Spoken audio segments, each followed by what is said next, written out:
بلکہ اگر قرآن پڑھا جائے، احادیث کریمہ کو دیکھا جائے، صحابہ کرام کی زندگیوں کو دیکھا جائے، سرکار دو عالم علیہ الصلوۃ والسلام کی مبارک سیرت کا مطالعہ کیا جائے، تو ہمیں تقریباً زندگی کے معاملات میں رہنمائی مل جاتی ہے۔ کیوں رہنمائی نہ ملے؟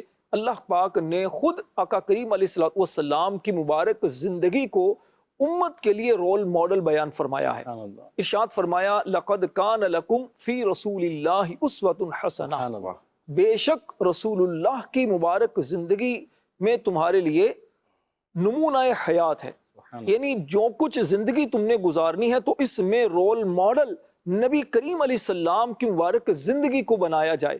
بحیثیت شوہر آپ کیسے تھے، بحیثیت باپ آپ نے بچوں کی تربیت کیسے فرمائی، اور بحیثیت تاجر تجارت کے کیا اصول آپ نے امت کو عطا فرمائے۔ اسی طرح اولاد ہونے کی حیثیت سے آپ نے بی بی حلیمہ سعدیہ اور ان کے شوہر سیدنا حارث رضی اللہ تعالیٰ عنہ جو آپ کے رضائی والدین ہیں، ان کا ادب و احترام کر کے اور پھر ماں باپ کی عظمت و تقدس کو بیان کر کے امت کی جو رہنمائی فرمائی، یقیناً یہ ساری چیزیں ہمارے لیے مشعل راہ ہیں۔ یہاں تک کہ آپ دیکھیے کہ اللہ پاک کی عبادت بھی اگر نبی کریم علیہ السلام کے طریقے کے مطابق نہ کی جائے تو وہ عبادت بھی قبول نہیں کی جائے گی۔ سرکار دو عالم علیہ السلام نے اپنے صحابہ سے فرمایا صلو کما رأیتمونی اصلی، اے میرے صحابہ نماز ایسے پڑھو جیسے مجھے نماز پڑھتے ہوئے دیکھتے ہو۔ یعنی عبادت رب کی ہے، لیکن وہ عبادت قبول تبھی ہوگی جب نبی کریم علیہ السلام کے طریقے کے مطابق ہوگی، ورنہ قرآن کریم میں تو واضح فرما دیا گیا اقیم الصلاۃ، نماز قائم کرو، لیکن نماز قائم کرنی کیسے ہے، نماز کے شرائط، نماز کے فرائض واجبات کا خیال کیسے رکھنا ہے، نماز پڑھنے کا طریقہ کیا ہونا چاہیے، یہ تو قرآن نے بیان نہیں کیا۔ اسی طرح آتوا الزکاۃ قرآن نے فرمایا، لیکن زکوٰۃ کے احکامات کیا کیا ہیں یہ تو ہمیں سنت بتاتی ہے۔ اسی طرح فرمایا اتم الحج والعمرۃ للہ، اللہ کے لیے حج کرو، اللہ کے لیے عمرہ کرو۔ اب حج کرنا کیا ہے، آقا کریم علیہ السلام نے حج کر کے امت کو بتا دیا۔ اچھا اسی طرح پھر دیکھیے نبی کریم علیہ الصلوۃ والسلام کی سنت پر عمل کے بغیر بندہ اللہ کا پیارا نہیں بن سکتا۔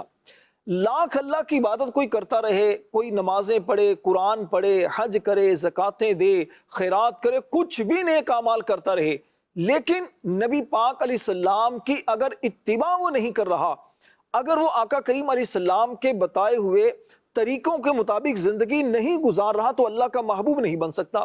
جیسے یہود و نصارہ اس وقت کے جو تھے، تو جب ان کو کہا گیا کہ نبی پاک علیہ السلام پر ایمان لے کر آؤ اور آقا کریم علیہ السلام کو اللہ کا آخری نبی مانو، اگر تم نے یہ بات نہیں مانی تو جہنم میں جاؤ گے، اللہ ناراض ہوگا، تو ان کا یہ دعویٰ تھا۔ دعویٰ کیا تھا؟ نحن ابناء اللہ و احباؤ، وہ کہا کرتے ہم تو اللہ کے بیٹے ہیں، اللہ کے محبوب ہیں۔ یعنی دعویٰ یہ تھا کہ اللہ تعالیٰ کے ہم چونکہ پیارے ہیں لہذا اللہ ہمیں تو جنت میں ہی داخل کرے گا، جہنم میں نہیں داخل کرے گا۔ تو ان کا رد کیا گیا قرآن کے اندر، اور اپنے حبیب علیہ السلام کی مبارک زبان سے رب نے اپنا فرمان ان تک پہنچایا۔ فرمایا قل اذ کنتم تحبون اللہ فاتبعونی، اے پیارے حبیب تم فرماؤ اگر تم اللہ سے محبت کرتے ہو تو فاتبعونی، میری پیروی کرو، میرے طریقے پر چلو۔ تو پھر ہوگا کیا؟ فرمایا دو انعام ملیں گے، یحببکم اللہ ویغفر لکم ذنوبکم۔ پہلا انعام تو یہ ملے گا کہ اللہ تمہیں اپنا محبوب بنائے گا، دوسرا انعام یہ ملے گا تمہارے گناہوں کو بخش دے گا۔ یعنی اب تو تم یہ کہتے ہو کہ ہم اللہ کے محبوب ہیں، اللہ کی طرف سے تمہارے پاس کوئی سند نہیں، کوئی دلیل نہیں، کوئی بات نہیں، نہ سابقہ آسمانی کتابوں میں نہ قرآن کے اندر کہ تم اللہ کے محبوب ہو، لیکن ہاں اگر تم نبی پاک علیہ السلام کی اتباع کرو گے تو پھر تمہارے پاس سند آ جائے گی قرآن کی طرف سے بھی کہ اللہ تمہیں اپنا محبوب بنا لے گا، تمہارے گناہوں کو بھی بخش دے گا۔ تو نبی پاک علیہ السلام کی سنت، آقا کریم علیہ السلام کا طریقہ، اس کے مطابق اگر عمل کیا جائے گا تو یقیناً بندہ اللہ کا پیارا بنے گا، ورنہ نبی پاک علیہ السلام کی سنت کو اگر اختیار نہیں کیا جائے گا تو پھر عبادتیں کسی کام نہیں آئیں گی۔ شیطان بھی بڑی باتیں کرتا ہے اور کرتا تھا، اور بھی بہت سارے لوگ ایسے ہیں غیر مسلم، کیا وہ اچھے کام نہیں کرتے؟ بہت کرتے ہوں گے، لیکن کیا نبی پاک علیہ السلام کو جب تک انہوں نے اپنا آقا مولا نہ مانا، نبی پاک کی محبت کو دل میں بسا کر جو آپ کا ایک پیغام تو اسے تسلیم کرتے ہوئے آپ کے طریقے پر نہ چلے، تو یہ ساری عبادتیں، سارے نیک اعمال یہ کسی کام کے نہیں۔ بے شک بے شک۔ میرے مدنی چینل کے ناظرین، سنت کی خوشبو ہماری ذات میں آ جائے، پھر ہمارے گھر میں آ جائے، پورے معاشرے میں پھیل جائے، تو عمل تو کرنا پڑے گا. اس لیے کرنا پڑے گا کہ بہت سارے لوگ کہتے ہیں ہمیں معلوم ہے. معلوم ہونا اپنی جگہ ہے، لیکن معلوم ہونا یعنی علم ہے، تو علم پر عمل بھی تو کرنا ہے نا. تو یہ صحبت سے اور یہ ہوتا ہے. مزید ہم آگے چلیں گے، لیکن اپنا قربان مدنی بھائی، سنت کی تعریف، ڈیفینیشن کیا ہے؟ بسم اللہ الرحمن الرحیم. جیسے کہ سنت کی اہمیت کے حوالے سے راشد بھائی نے کلام فرمایا، تو سنت کو تھوڑا سمجھنا ضروری ہے کہ سنت ہے کیا. جی دیکھیے، سنت یہ ایک عربی زبان کا لفظ ہے. صحیح. حقیقت میں سنتن کہا جاتا ہے، اور اس کے جو اردو کے معنی ہیں، لغوی معنی جسے کہا جاتا ہے، جو ڈکشنری کے اندر لکھے ہوئے ہیں، وہ بات یہ ہے کہ سنت کا مطلب ہے طریقہ. اب وہ طریقہ کسی کا بھی ہو سکتا ہے، کسی کے بھی طریقے کو سنت کہا جا سکتا ہے عربی کے اندر. اب وہ طریقہ اچھا ہو یا برا ہو، لیکن وہ طریقہ ہے عربی میں سنت.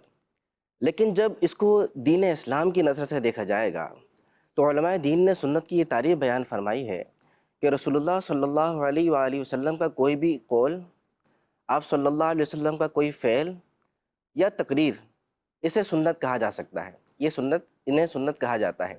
قول، فعل، تقریر سے کیا مراد ہے؟ جی قول کا مطلب ہے گفتگو، صحیح. کوئی بات.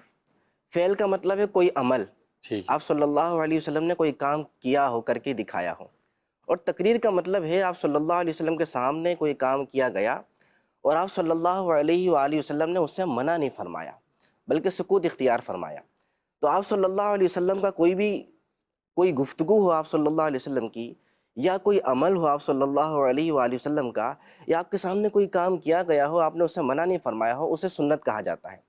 اب دیکھیں، اس کے اندر فرائض بھی داخل ہو گئے، صحیح. اس کے اندر واجبات بھی داخل ہو گئیں، اس کے اندر جنہیں عمومی طور پر سنن اور سنتیں کہا جاتا ہے، وہ تمام کی تمام چیزیں اس کے اندر داخل ہو گئیں.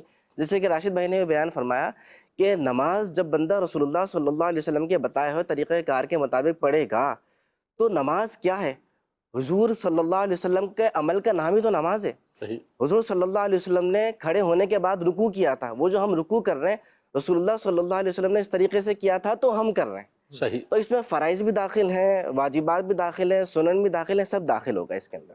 تو نماز پڑھنا بھی سنت اس اعتبار سے کہ رسول اللہ صلی اللہ علیہ وسلم کا طریقہ. واجبات بھی اس میں آ گئی کہ دیکھیں داڑھی مبارک حضور صلی اللہ علیہ وسلم کی پیاری پیاری، یہ سنت ہے، یہ واجب ہے. اور دیگر جو سنن ہیں وہ بھی اس کے اندر آ گئی. لیکن جب سنت کا لفظ کہا جاتا ہے تو عمومی طور پر اس سے مراد وہ عمل ہوتا ہے جو فرض اور واجب کے مقابلے میں ہو، یعنی اس کا تعلق فرض سے نہ ہو، جی. فرض سے کم درجہ ہو. یعنی ایسا نہ ہو کہ اگر اس پہ عمل نہیں کریں گے تو حرام ہے. جیسے فرض پہ عمل نہ کرنے کا جو گناہ ہوتا ہے، جو وعید ہوتی ہے، وہ سنت کی نہیں ہوتی. سنت سے مراد عموماً لیا جاتا ہے. تو علماء دین نے یہ بات ارشاد فرمائی ہے کہ اگر یہ تعریف بیان کی جائے اس سنت کی تو پھر دو اس میں قسمیں بنتی ہیں. نمبر ایک یہ ہے، اسے کہا جاتا ہے سنن الہدا، اور دوسری ہے سنن الزوائد. سنن الہدا کیا ہے؟ رسول اللہ صلی اللہ علیہ وآلہ وسلم نے کوئی کام بطور عبادت اختیار کیا ہو تو وہ سنن ہدا کہلاتی ہے. لیکن آپ صلی اللہ علیہ وآلہ وسلم نے کوئی کام بطور عادت اختیار فرمایا ہو، بطور عادت کیا ہو، جیسے سونا، جاگنا، چلنا، پھرنا، کھانا، پینا، بطور عادت جس کام کو اختیار فرمایا ہو تو وہ کام سنن زوائد کے اندر آتی ہیں. لیکن یاد رکھیں، حضور جان عالم صلی اللہ علیہ وآلہ وسلم کی زندگی ہمارے لیے نمونہ حیات ہے، بے شک. اور ہماری خوش نصیبی ہے. یقین کیجیے مسلمانوں کی خوش نصیبی ہے. آپ اور جگہ جا کے دیکھیں، تھوڑا سا باہر نکل کے دیکھیں، ہمیں دیکھنے کی ویسے ضرورت بھی نہیں ہے، تو وہاں رول ماڈل تلاش کیا جا رہا ہے. کوئی ایسا مل جائے، کوئی ایسی پرسنالٹی مل جائے، کچھ ایسی باتیں مل جائیں کہ وہ اگر کسی شخص کے اندر 100% لاگو کر دی جائیں تو وہ اس کی زندگی باکمال زندگی بن جائے، بے مثال زندگی بن جائے، حسین اور خوبصورت زندگی بن جائے. اور اس معاشرے کے لوگ جب اس پہ عمل کریں تو وہ معاشرہ، وہ سوسائٹی خوبصورت سوسائٹی اور معاشرہ بن جائے. اسے کہا جاتا ہے آداب. جب آپ آداب کے مطابق کچھ اصول اور قوانین بنا کے زندگی گزارتے ہیں تو آپ کی زندگی خوبصورت ہوتی ہے، آپ کا کیریکٹر ایک اچھا کیریکٹر ہوتا ہے، اور آپ کا معاشرہ ایک اچھا معاشرہ بن جاتا ہے. لیکن ہماری خوش نصیبی یہ ہے کہ ہمیں اللہ تبارک و تعالیٰ نے رسول اللہ صلی اللہ علیہ وآلہ وسلم جیسی ہستی ہمیں عطا فرما دی، جن کا چلنا اٹھا لیجئے، ان کا پھرنا دیکھ لیجئے، ان کا بیٹھنا دیکھ لیجئے، ان کا عیادت کرنے کا انداز دیکھ لیجئے، ان کا گفتگو کرنے کا معاملہ دیکھ لیجئے، ان کا نماز کی ادائیگی دیکھ لیجئے، عبادت دیکھ لیں، معاملات دیکھ لیں، آپ صلی اللہ علیہ وسلم کا جو بھی انداز دیکھ لیں، وہ ایک مسلمان اگر اپناتا ہے تو وہ دنیا کے اندر بھی کامیابیوں کے زینے چڑھتا چلا جاتا ہے اور آخرت میں بھی کامیاب کیا ہوگا۔ بات۔ یہ سنت کی جو اہمیت ہے اس کے پیش نظر میں دو آپ کے سامنے روایت عرض کرتا ہوں۔ آپ صلی اللہ علیہ وآلہ وسلم نے ایک مقام پر حضرت انس رضی اللہ تعالیٰ عنہ کو ارشاد فرمایا کہ اگر تم سے ہو سکے کہ صبح و شام اس طرح کرو کہ کسی کے لیے تمہارے دل میں کینہ نہ ہو تو ایسا ہی کرو۔ پھر فرمایا آگے، اب دیکھیں سنت کی اہمیت، فرمایا من احیا سنتی، جس نے میری سنت زندہ کی، فقد احبنی، اس نے مجھ سے محبت، اور جس نے مجھ سے محبت کی وہ جنت میں میرے ساتھ ہو۔ سبحان اللہ۔ ایک اور مقام پر ارشاد فرمایا نا، من احب سنتی فقد احبنی ومن احبنی کان معی فی جنہ، جس نے میری سنت سے محبت کی تو اس نے مجھ سے محبت کی ہے، اور جس نے مجھ سے محبت کی وہ جنت میں میرے ساتھ ہوگا۔ تو ایک عاشق رسول کے لیے تو اتنا ہی کافی ہو جاتا ہے نا، اس کو آپ اور چیزیں بتاتے رہے سمجھاتے رہے وہ تو ٹھیک ہے، یہ تو سمجھے بونس میں بونس ہے، لیکن اس کے لیے اتنا ہی کافی، یار یہ کمال ہو گیا، میں حضور صلی اللہ علیہ وسلم کی سینہ پر آ رہا ہوں، آپ کے چلنے کا انداز اپنا رہا ہوں، آپ نے عبادت کس طریقے سے کی ہے وہ طریقہ اپنا رہا ہوں، حضور کا پڑوس مجھے مل رہا ہے، حضور کا ساتھ جنت میں مل رہا ہے۔ یہ تو ہو گئی اہمیت۔ ایک اور اہمیت دوسرے انداز سے بیان کی گئی، رسول اللہ صلی اللہ علیہ وسلم نے ارشاد فرمایا النکاح من سنتی، نکاح میری سنت سے، فمن رغب عن سنتی فلیس منی، جس نے میری سنت سے اعراض کیا، میری سنت سے دور ہوا، میری سنت سے منہ پھیرا، فرمایا فلیس منی، تو وہ مجھ سے نہیں ہے۔ اللہ، ایک مسلمان کے لیے بات کتنی بڑی بات ہے کہ رسول اللہ صلی اللہ علیہ وسلم نے ارشاد فرمایا کہ وہ مجھ سے نہیں ہے۔ تو اس سے ہمیں اندازہ ہو جانا چاہیے کہ سنت پر عمل کرنا اور سنت کی اہمیت ایک مسلمان کی زندگی میں کتنی زیادہ ہے، اس کی دنیا بہتر بنانے کے لیے اور اس کی آخرت بہتر بنانے کے لیے۔ میرے مدنی چینل کے ناظرین، واقعی یہ دنیا کا بھی تقاضا ہے۔ آج لوگ جو ہے وہ دنیا میں کسی کی سکسیس سٹوری سنتے ہیں، سمجھتے ہیں، دیکھتے ہیں، دنیاوی طور پر دیکھتے ہیں بڑی ترقی کی، کسی کے حسن و جمال سے متاثر ہوتے ہیں، خوبصورتی سے، بیوٹی سے، کسی کی طاقت سے، کسی کی سخاوت سے، کسی کے پیسے سے، کسی کے اختیارات سے، یعنی دیکھتا ہے نا بندہ کہ اس کے اندر یار یہ کوالٹیز ہے، تو اس کو رول ماڈل بناتے ہیں۔ آقا کریم علیہ السلام کی مبارک زندگی میں تو کیا نہیں ہے، کیا نہیں، ان سے کامیاب ترین انسان نہ کوئی ہوا ہے نہ ہوگا۔ کیسی ہستی ہیں کہ صحابہ کرام علیہم الرضوان نام پر جان قربان کر دیا کرتے تھے، جان قربان کرنے کے لیے تیار رہا کرتے تھے، دیکھ کر روتے تھے۔ حسن و جمال مصطفیٰ صلی اللہ علیہ وسلم کیسا کہ آ کر غم زدہ دیکھ لیں غم دور ہو جائیں، تو اور اختیارات دیکھ لیں، دو خزانوں کی چابیاں اللہ پاک نے اپنے محبوب کے دست قدرت میں دے دی ہے۔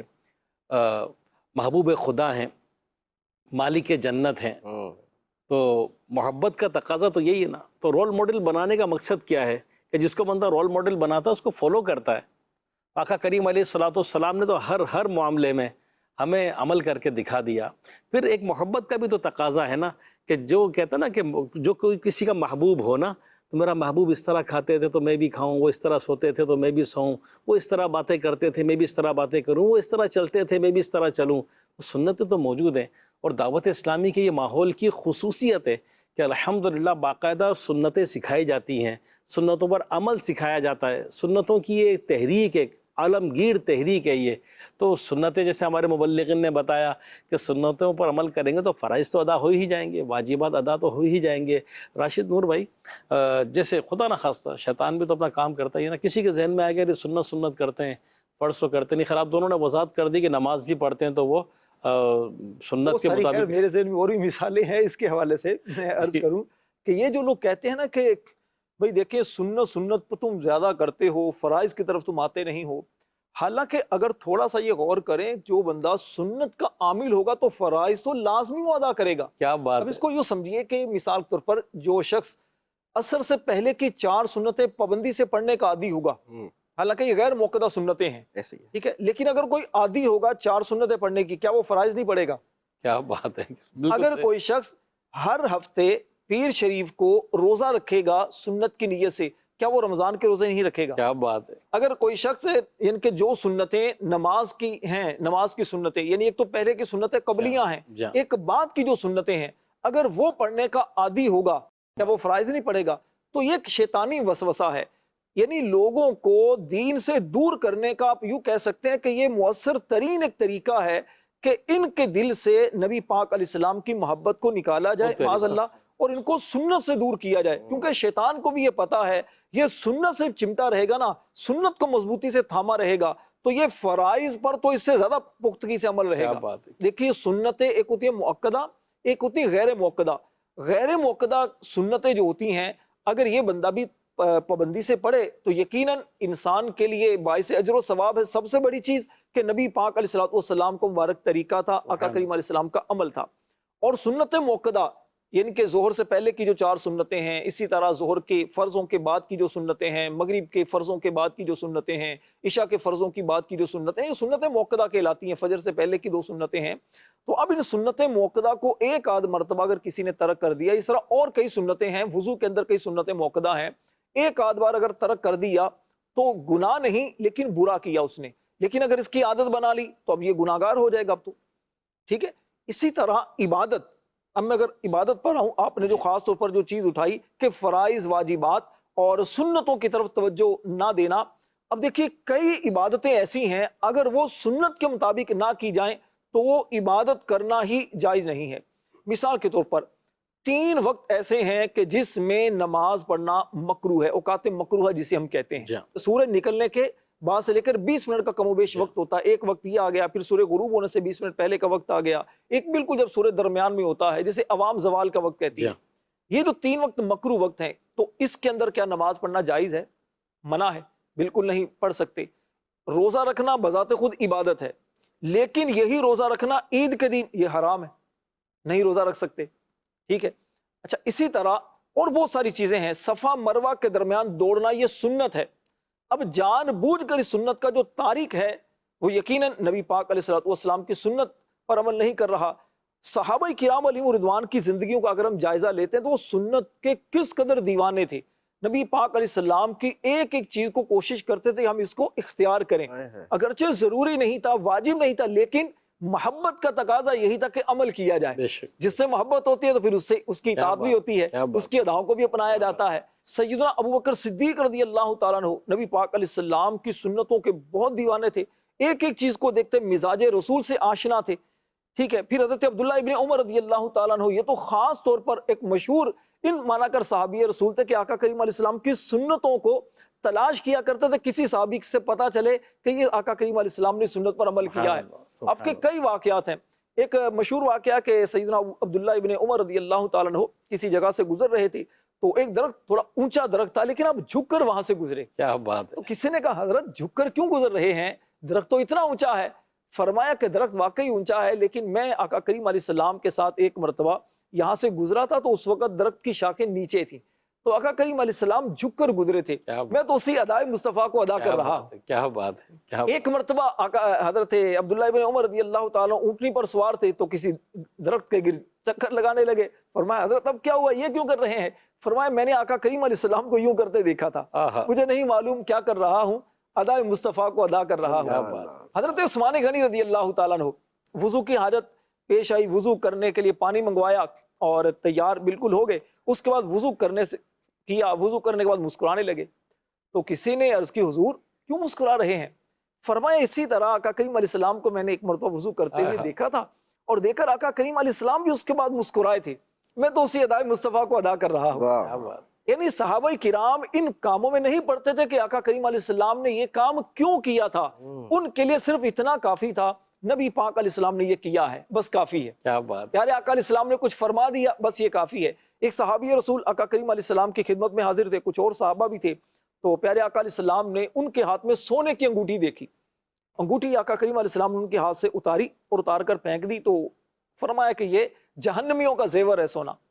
تو بعد میں آقا کریم علیہ السلام جب تشریف لے گئے تو لوگوں نے کہا کہ انگوٹھی اٹھا لو، گھر کی کسی خاتون کو دے دینا۔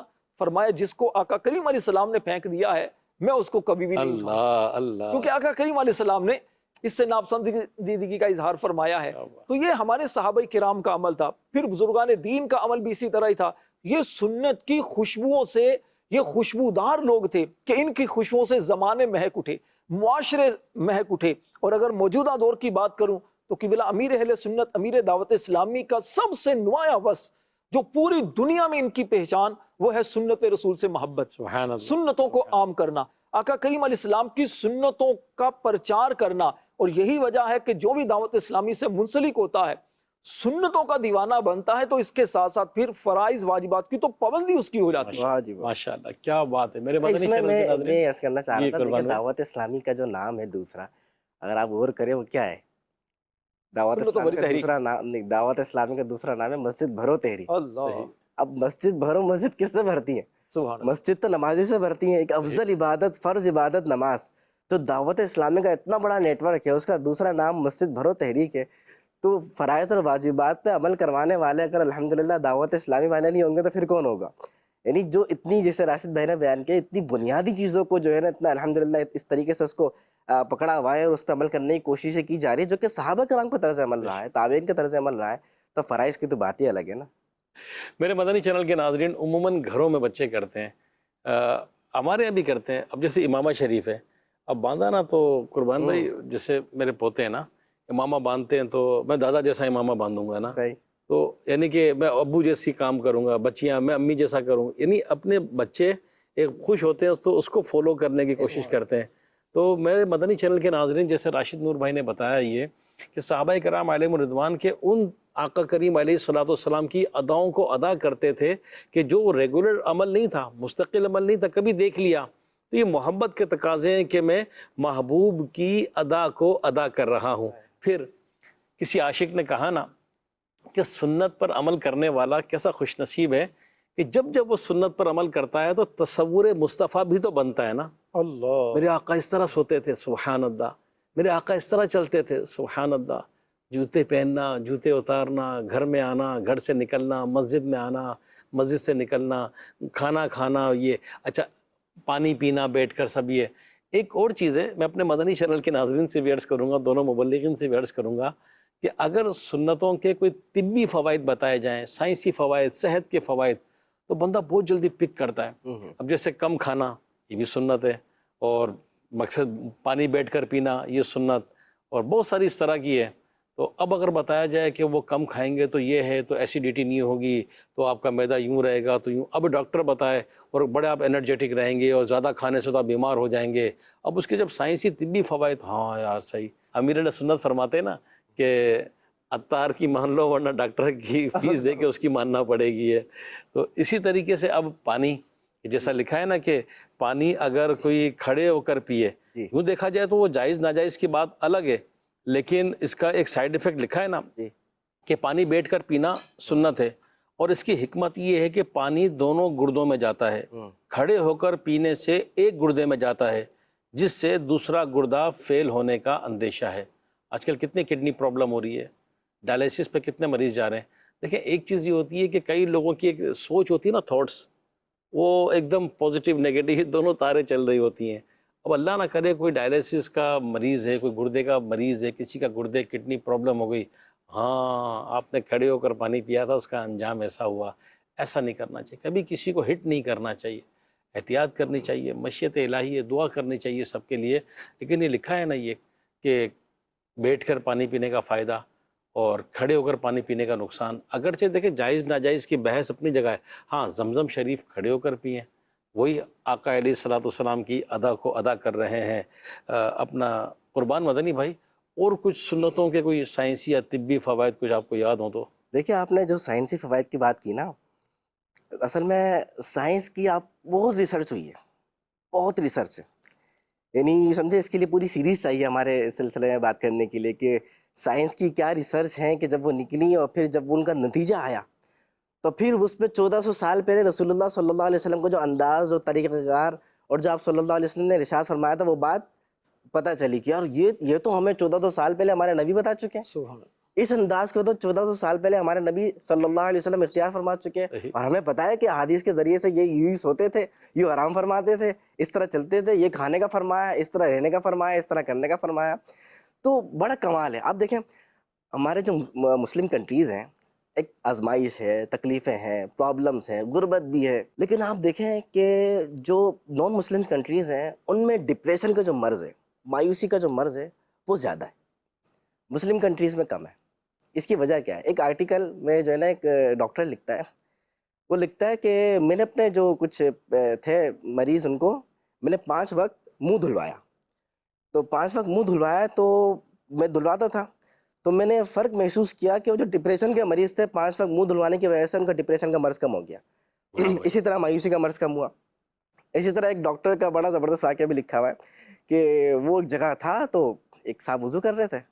وضو میں آپ سر کا مسا وغیرہ کرتے ہیں, ہاتھ پھیرتے ہیں, کیا کر رہا ہے, نارملی اس طرح کہاں اور جگہ ہوتا ہے, تو مسلمان کرتے ہیں, یہ کیا کر رہا ہے؟ اس نے مجھے کیا کر رہے ہو یہ؟ جی وضو کر رہا ہوں. اچھا وضو کر رہے ہو, یہ کتنے بار کرتے ہو؟ روزانہ 5 بار کرتے ہیں ہم. تو کہنے لگے کہ تمہارے علاقے میں پاگل خانے کتنے ہیں؟ اچھا. اللہ اکبر, پاگل خانے, عجیب سا سوال ہے کہ میں وضو کر رہا ہوں, بات کیا چل رہی ہے, پاگل خانے کتنے؟ کہ پتہ نہیں کوئی ہوگا ایک آدھ. اچھا وہ جو ڈاکٹر بات کر رہا تھا وہ جس ملک میں ہوتا ہے کہ وہاں بڑے پاگل خانے, اب یہاں مسلمان کو پتہ ہی نہیں پاگل خانے, دور دور تک نام و نشان نہیں, کوئی ایک آدھ ہے تو ہے. تو کہنے لگے فلاں کس ملک سے تعلق رکھتے ہو؟ جی فلاں ملک سے. کہنے لگے آپ لوگ چونکہ مسلمان ہو, آپ لوگ چونکہ نماز کی ادائیگی سے پہلے اس طرح وضو کرتے ہو اور یہ ہاتھ پھیرتے ہو, تو جو اس طرح یہاں گردن کو تر رکھے اور 5 مرتبہ اس کو تر کرے تو وہ پاگل ہونے سے محفوظ ہو جاتا ہے. اس لیے آپ کے ملک کے اندر پاگل خانے کم ہیں. اب دیکھیں یہ حضور جان عالم صلی اللہ علیہ وسلم کا ایک انداز مبارک تھا کہ آپ قیلولہ فرمایا کرتے تھے. جو دوپہر کا وقت ہے مختصر ٹائم پیریڈ کے لیے آرام فرمایا کرتے تھے, یہ قیلولہ ہوتا ہے. اب جو ریسرچ آ رہی ہے نا سامنے, بڑی کمال کی ریسرچ آ رہی ہے, بندہ حیران رہ جائے, اسپیشلی جو اسٹوڈنٹس ہیں ان کے لیے, کہ وہ جب پورا صبح جاتے ہیں, اسکول جاتے ہیں, کالج جاتے ہیں, یونیورسٹیز جاتے ہیں, وہاں سے آتے ہیں, اس کے بعد جب وہ آ کے جب آتے ہیں پڑھنے کے بعد, اب ان کی جو پورا پڑھا ہوتا ہے 5 گھنٹے 6 گھنٹے, وہ ایک دم ڈیلیٹ نہ ہو جائے, ضائع نہ ہو جائے, انہوں نے پڑھا ہے. تو اس کے لیے ریسرچ یہ کی تھی کہ آپ تھوڑی دیر کے لیے آرام کر لیں. جب آپ چند منٹ کے لیے آرام کریں گے نا, اس وقت میں جتنا آپ نے پڑھا ہے وہ کئی گنا زیادہ اسپیڈ سے ریورس ہونا شروع ہو جائے گا, یعنی کسی سے کہتے ہیں ریپیٹ ہونا, وہ ریپیٹ ہونا شروع ہو جائے گا. اس سے ہوگا یہ کہ ایک چیز آپ ایک بار پڑھتے ہیں نا, لیکن اسی کو آپ 10 بار پڑھ لیں, اس کو آپ 20 بار پڑھ لیں, تو کیسے پکی ہو جائے گی. تو تھوڑی دیر آرام کرنے سے دماغ کے اندر چونکہ وہ نئی میموری تھی نا, وہ دوبارہ بیک اپ اس کا ہونا شروع ہوا, دوبارہ وہ واپس آ رہی جا رہی, واپس آ رہی جا رہی. اس سے یہ ہوتا ہے کہ وہ چیز بہت دیر تک کے لیے آپ کو یاد ہو جاتی ہے اور اس کا زیادہ فائدہ ہوتا ہے. اسی طرح جو کام کرنے والے حضرات ہیں, جیسے آفس میں کام کرتے ہیں, اپنا ورک شاپ وغیرہ پہ کام کرتے ہیں, تو ان کا یہ ہے کہ وہ جب دوپہر کا وقت ہوتا ہے, صبح سے کام کر رہے ہیں, دوپہر تک تھکاوٹ سی ہو جاتی ہے, دماغ جو ہے نا تخلیقی صلاحیت اس کی کم ہو جاتی ہے بالکل. تو ان کو کہا جاتا ہے کہ آپ اس وقت کے لیے تھوڑی دیر کے لیے آرام کریں. اس سے ایک تو دماغ تیز ہوتا ہے, اور دماغ کی جو وہ صلاحیت تھی, وہ جو پرزے تھے جو بالکل ڈاؤن ہونا شروع ہو گئے تھے, وہ دوبارہ سے رینیویٹ ہوتے ہیں اور دوبارہ سے کام کرنا شروع کر دیتے ہیں. یہ کون سا طریقہ ہے 1400 سال پہلے آقا نامدار صلی اللہ علیہ وسلم نے ہمیں کر کے دکھایا. اچھا میں قیلولہ کے بارے میں تھوڑی سی بات ہوتا ہوں, مجھے ایک چیز یاد آ رہی ہے. اب دیکھیں قیلولہ کرنا یہ تو سنت ہے نا, قیلولہ کا وقت جو ہے ظہر کی نماز سے کچھ پہلے یہ ہے. اچھا اب عربی کے اندر نا 3 لفظ اس کے لیے استعمال ہوتے ہیں. ایک تو ہے فجر کے فوراً بعد سونا, یہ سنت بھی نہیں اور منع بھی کیا گیا, اور آقا کریم علیہ السلام نے خاص طور پر دعا فرمائی ہے کہ یا اللہ میری امت کی صبحوں میں برکت نازل فرما. تو فجر کے بعد جو بندہ عبادت میں مصروف رہتا ہے, ذکر و اذکار میں مصروف رہتا ہے, دعا کرتا ہے, اس کی دعا جلدی قبول ہوتی ہے, اور اس وقت یاد کیا جائے تو ریسرچ بھی یہی بتاتی ہے کہ اس وقت بہت جلدی یاد ہوتا ہے. اور خاص طور پر جو حافظ قرآن ہوتے ہیں نا, ان کا وقت یہ ہوتا ہے سبق یاد کرنے کا. اب جس نے قرآن حفظ کیا ہو یا کچھ یاد کرنے کا جسے ہو نا پریکٹیکل, تو وہ یقیناً اس کو اچھی طرح سمجھ سکتا ہے. اچھا اسی طرح عصر کے بعد سونا پاگل پن لاتا ہے, ٹھیک ہے, ریسرچ بھی یہ بتاتی ہے کہ اس وقت کا سونا مناسب نہیں. تو ایک لفظ ہے حیلولہ. حیلولہ عربی میں کہتے ہیں فجر کے بعد سونے کو, فجر کے بعد سونے کو. اور یہ حیلولہ کہنے, حیلولہ حائل سے ہے, یعنی روکنا, حائل ہونا, کیونکہ یہ سونا رزق اور بندے کے درمیان حائل ہوتا ہے, اس لیے اسے حیلولہ کہتے ہیں. اور قیلولہ, قیلولہ یہ ہے زوال کے وقت سونا, یعنی ظہر کا جو وقت ہوتا ہے شروع ہونے اور ظہر کی نماز سے پہلے جو وقت ہوتا ہے تھوڑا سا اس وقت آرام کرنا. یہ بندے کو کیا کیا فوائد ملتے ہیں, یہ کچھ ہمارے قربان بھائی نے بیان کیے کہ اس سے میموری بھی تیز ہوتی ہے اور بھی بہت سارے فوائد حاصل ہوتے ہیں. اور تیسرا عصر کے بعد سونا. عصر کے بعد سونے کو عربی میں کہا جاتا ہے عیلولہ. عیلولہ علت سے ہے, بیماری سے. اس وقت کا سونا دماغی طور پر بھی نقصان دہ, جسمانی طور پر بھی نقصان دہ, اور حافظے کے لیے بھی نقصان دہ, کیونکہ یہ ایک تو بیماری کو لاتا ہے, دل کی بیماری کو لاتا ہے, سینے کو تنگ کرتا ہے, اور اسی طرح اور بھی اس کے کئی نقصانات ہیں کہ پاگل پن کا اندیشہ رہتا ہے, اس طرح روایات کے اندر ہے.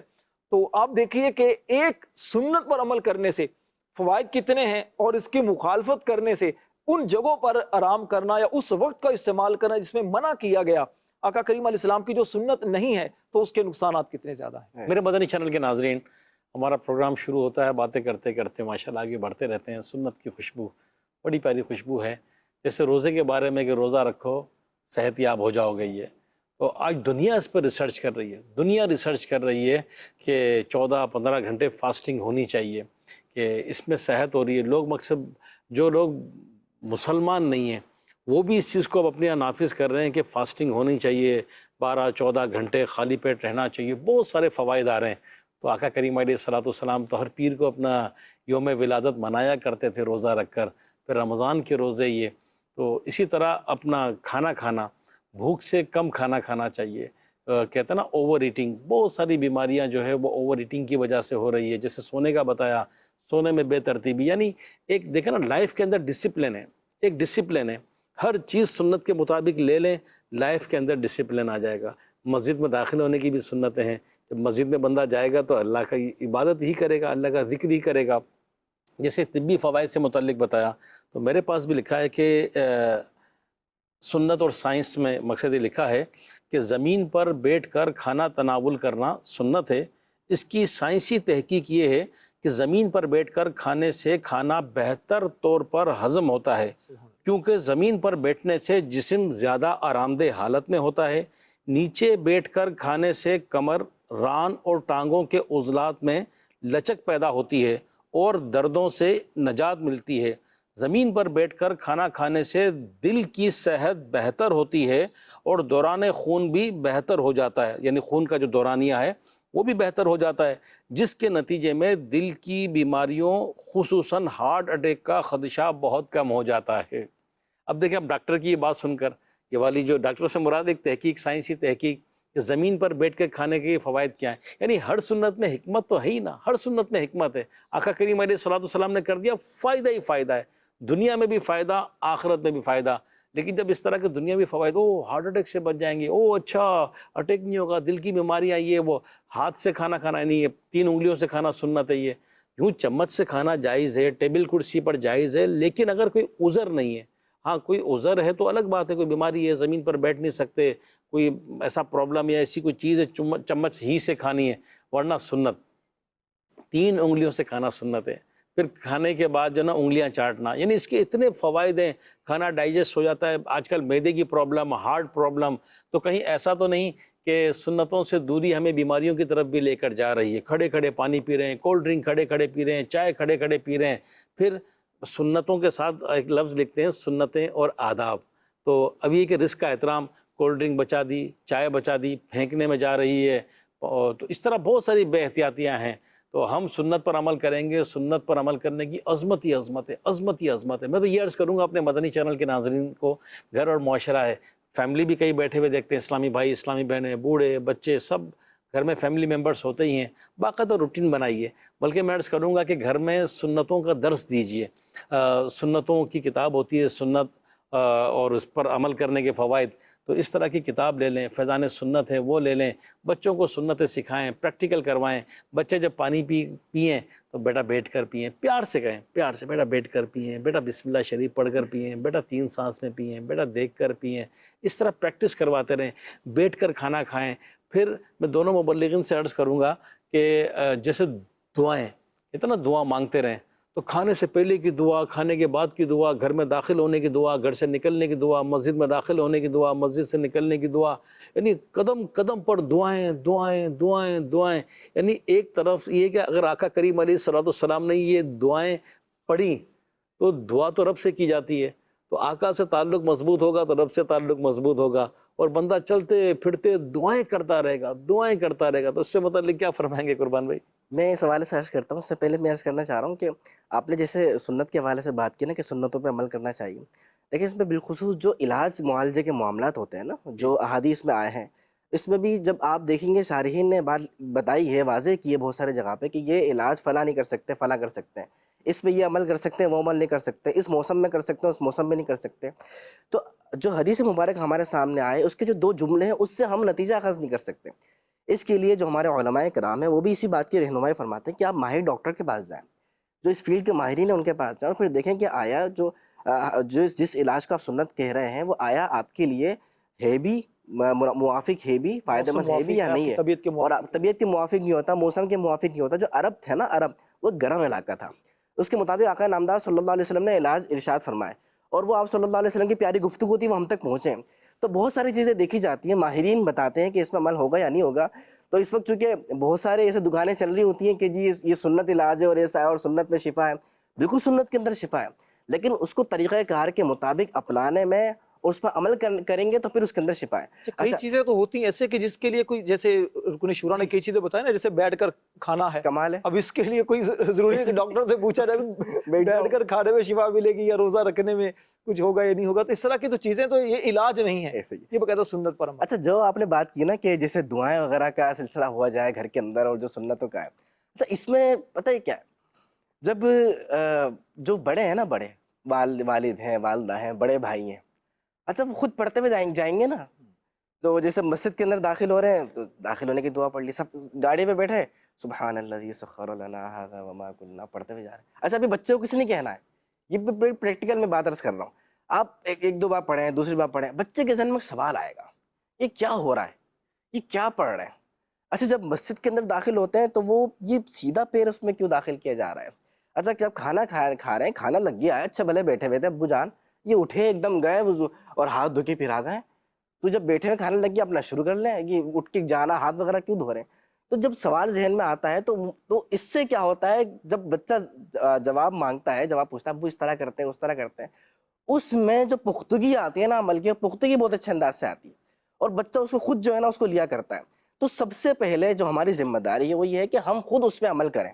یا میں ایسی چلے کہ بیٹا مسجد میں جانے سے پہلے دعا پڑھنی چاہیے، تو جب ہم اس پہ پہلے عمل کریں گے پھر ساتھ ساتھ ترغیب بھی دے، بیٹا یہ مسجد میں جانے کی دعا ہے اور اس کو پڑھنا چاہیے. ہمارے نبی صلی اللہ علیہ وسلم نے مسجد میں داخل ہونے سے پہلے یہ دعا پڑھی ہے. بیٹا جب گھر میں آتے ہیں، اللہ کے نبی صلی اللہ علیہ وسلم کا یہ طریقہ کار رہا ہے، اور جو بیٹا جب بڑے بیٹھے ہوئے ہوتے ہیں تو یہ انداز رہا ہے، کسی کو دینے کا یہ انداز ہے، لینے کا یہ انداز ہے، سیدھے ہاتھ کے استعمال کا یہ انداز ہے. جب یہ اس طریقے سے چلتا ہے، اچھا میرا یہ اس میں یہ ہے کہ آپ حکم دینے کے بجائے یہ بتائیں کہ یہ رسول اللہ صلی اللہ علیہ وسلم کا انداز. سبحان اللہ. ایک تو محبت بڑھے گی اور اس کو پتہ چلے گا کہ یار یہ اتنا پیارا انداز، کیونکہ حضور صلی اللہ علیہ وسلم کا جو انداز ہے اس میں ایک حسن ہے، ایک خوبصورتی ہے، ایک جسے کہتے ہیں نا کہ چاشنی ہے، مزہ ہے اس کے اندر. تو جب بچوں کو یہ اس انداز سے بتایا جائے، اور جیسے آپ نے سائنسی فوائد بتائے، جو بچے ہوتے ہیں نا، بچے کا دماغ بچوں والا ہوتا ہے، اس طریقے سے بتایا جائے گا تو انشاءاللہ اس کا پھر وہ ایک وقت وہ آئے گا کہ وہ محبت اور عشق کے اندر ڈوب کے تمام کام کرنے والا ہوگا. اچھا یہاں پہ میں ایک بات اور عرض کروں کہ دیکھیں، سنت پر بالکل عمل کرنا چاہیے، بالکل کرنا ہے، لیکن اگر کوئی شخص سنت پر عمل کرنا اس لیے چھوڑ رہا ہے کہ کوئی تکبر ہے، یا اس لیے چھوڑ رہا ہے کہ وہ کوئی حقیر جانتا ہے، جی نہیں یہ کیا، میں یہ نہیں چل رہا آج کل، یہ چل رہا ہے، وہ آج کل میں ہی وہ لگا ہوا ہے، تو اس کی وعید آئی ہے. اب دیکھیں اس کو ہم اس بات سے سمجھتے ہیں، رسول اللہ صلی اللہ علیہ وسلم کی خدمت میں حضرت سلمہ بن اکوع رضی اللہ تعالی عنہ تھے، اور وہ ارشاد فرماتے ہیں کہ